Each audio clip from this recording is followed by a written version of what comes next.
Alo, Trà Vinh xin chào các bạn. Hôm nay thì mình chia sẻ cái công thức bánh bột lọc nè.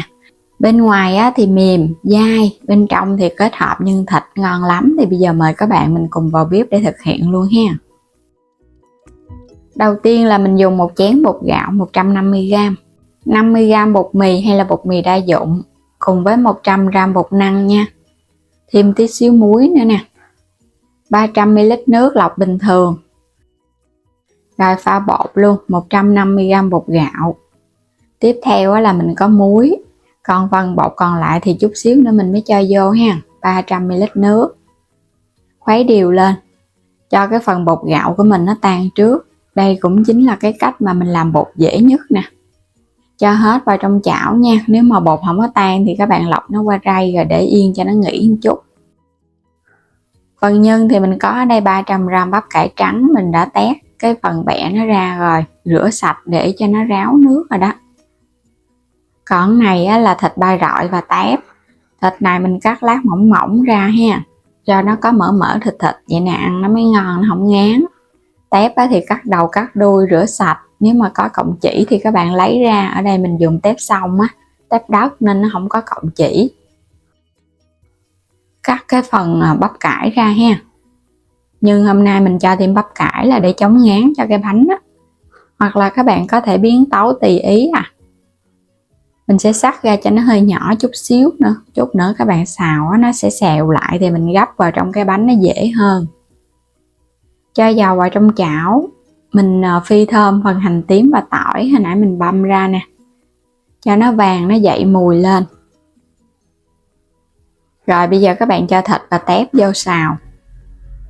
Tép nếu mà các bạn dùng con lớn thì mình lột vỏ nha. Gia vị mình có muối, đường, bột ngọt và hạt nêm. Các bạn nêm vừa ăn thôi, đừng có mặn quá. Xóc đều lên cái cho gia vị nó ngấm. Rồi cho tiếp cái bắp cải đã sắc vô. Hôm nay mình không có dùng cà rốt, cho cái phần nhân nó nổi cái con tép lên á. Còn các bạn thích cà rốt thì cứ cho vô ha, cho nó ngọt ngon cũng không sao. Rồi mình sẽ thêm vào trong đây hành lá sắc nhỏ. Xào đều lên cái nữa là được rồi. Phần nhân của mình không cần phải chín quá nha, nó chín vừa tới thôi, chút mình còn hấp bánh nữa. Quay trở lại bột, mình thêm muỗng canh dầu. Bắt lên trên bếp, các bạn khuấy với lửa vừa nha. Bột để nghỉ nãy giờ khoảng 10 phút Khuấy đều để cho nó đặc lại. Mình không có cho bột năng vào trước cho nên nó là cũng dễ khuấy lắm. Khuấy chút xíu bột bắt đầu có hiện tượng nó đặc rồi. Các bạn sẽ thấy nó hơi nặng tay một chút. Mình vẫn tiếp tục khuấy nha, có dầu thì cũng dễ lắm, nó không dính. Rồi bột của mình vậy là thành công rồi ha. Nó đặc lại vậy nè, nó không còn bột ướt nữa đó. Tắt bếp mình nhắc xuống luôn. Bột còn nóng thì các bạn cho tiếp 100g bột năng cùng với 50g bột mì. Mình trộn đều lên. Bột nóng sẽ giúp cho hai loại bột khô mình cho vô nó kết dính. Bột sao này mình cho cái phần này vô sau thì giúp cho bột của mình nó dễ lấy trùng. Nó còn ấm ấm thì các bạn nhồi luôn ha. Đừng có để nó nguội khó nhồi lắm, bột nó bị cứng lắm. Mình nhồi chút xíu là nó quyện Phần bột và phần nước mình cho vô đây là rất là vừa rồi, nên các bạn đừng có sợ nó bị khô. Vậy là đã xong, một khối bột dẻo mịn, không khô cũng không nhão nữa. Rắc chút xíu bột khô ra cái mặt phẳng. Bột khô này các bạn có thể dùng một trong 3 loại bột để pha ở trong phần bột cũng được nha. Mình dùng ở đây bột năng cho cái bánh nó trong. Xe ra xong rồi mình sẽ cắt nha. Mỗi một viên bột là một cái bánh. Thích bánh lớn hay bánh nhỏ mà các bạn cứ chia. Đây là những cái dụng cụ làm bánh nhà bếp mình có bán ở trong kênh thì mời các bạn bấm vào góc trái video xem và mua ủng hộ mình với nha. Mình nhớ phủ thêm bột để khi mà bánh không có bị dính vào nhau đó. Làm kiểu này rất là nhanh. Mỗi một cái cục bột các bạn đè dẹp qua để qua một bên. Xong rồi cái mình chỉ cần cán mỏng lại cái là được rồi. Nó dễ cán lắm, bột mềm Cán rồi để qua một bên. Cái kích thước cán cũng đừng có lớn quá nha, lớn quá chút ra nó rỗng cái bánh không ngon.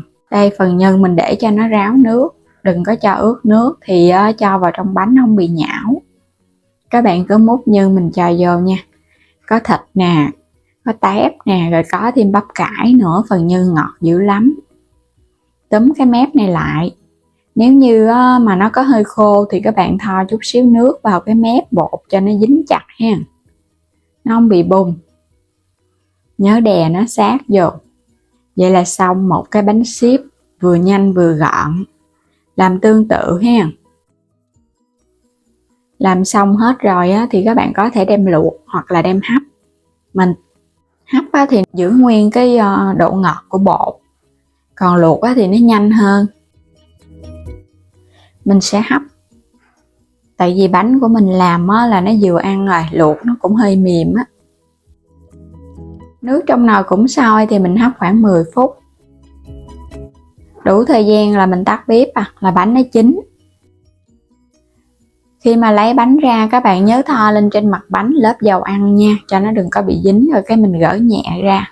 Chờ cho bánh nguội thì hãy gỡ, chứ đừng có gỡ nhanh quá, tại hồi nãy mình xếp chồng lên nhau nè.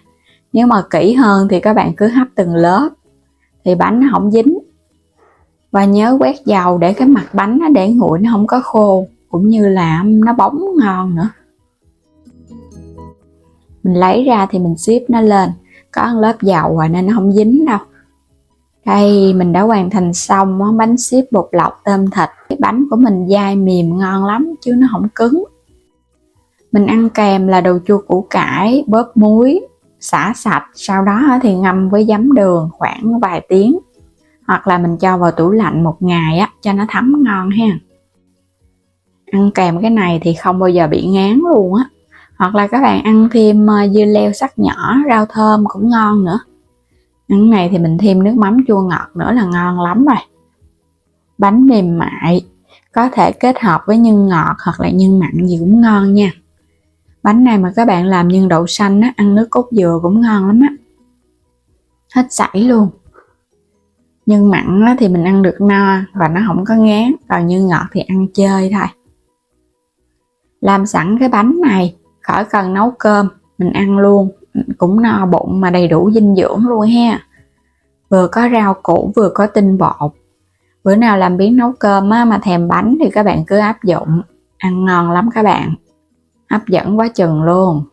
Tép và thịt mình xào phần nhân nó ngọt ngay nó không có bị xảm đâu. Mình dùng con tép này là tép xong nên cái phần da nó giòn. Vừa hấp dẫn vừa dễ ăn nữa, chan chút xíu nước mắm ăn còn ngon hơn các bạn ăn những cái món cao sang nữa đó. Quá đơn giản, quá dễ ha. Làm chút xíu thôi, mình bỏ ra khoảng tiếng đồng hồ là đã có bánh ngon ăn cả ngày luôn rồi. Bây giờ thì cảm ơn các bạn đã theo dõi hết video của mình nha. Vui lòng đăng ký kênh Alo Trà Vinh và Alo Trà Vinh 2 ủng hộ mình. Và mua thêm các sản phẩm thì mời các bạn bấm vào phần mô tả video hoặc góc trái video nha. Chọn mua ủng hộ mình với nha. Xin chào tạm biệt, hẹn gặp lại các bạn ở những video tiếp theo.